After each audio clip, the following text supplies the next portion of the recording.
ఉద్ధరించువాడు.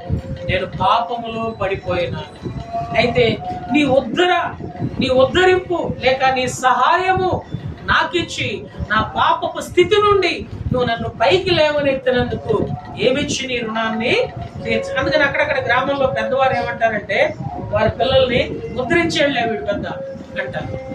వీడు భలే ఉద్ధరించేళ్లే అంటే ఏంటి అర్థం? తల్లిదండ్రులకి సహాయపడలేదు, లేక ఇంటి వారికి చేతుకు రాలేదు. అయితే ప్రభు అయిన దేవుడైతే మనలను పాపములో పడి ఉండగా దేవుడు మనల్ని ఏం చేసినాడండి? ఉద్ధరించినాడు. భూమి మీద ఓ మానవుడు పాపములో నుంచి బయటికి రావాలి అంటే ఎవ్వరి వల్ల కాదు. ఎందుకంటే పాపము వారిని పట్టుకొని పాతాళానికి తీసుకొని పోతుంది. చూడండి మాట, సంఖ్యాకాండము 32వ అధ్యాయం 32వ వచనం. సంఖ్యాకాండము 32వ అధ్యాయం 32వ వచనం.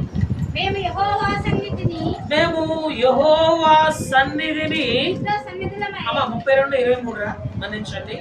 32:23 సంఖ్యాకాండం. యెహోవా దృష్టికి పాపము చేసిన వారగుదురు కనుక మీ పాపము మిమ్మును పట్టుకొని ఏం చేస్తుంది? యోబు గ్రంథము 29వ అధ్యాయం. యోబు గ్రంథము 29వ అధ్యాయం మన్నించండి 25వ అధ్యాయము 19వ వచనం. 25:19 అమ్మా.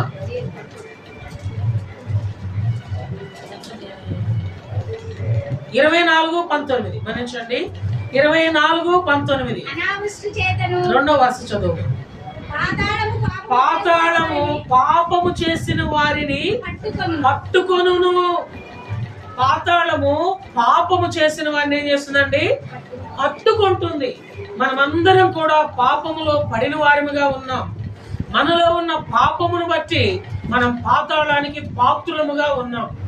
ఈ పాతాళము చేత పట్టబడిన మనలను ప్రభు అయిన దేవుడు ఉద్ధరించడానికి ఏం చేసినాడయ్యా అంటే, అట్టి పాతాళములో నుండి మనలను పైకి లేవనెత్తాడు. చూడండి మాట, మొదటి సమయాలు గ్రంథము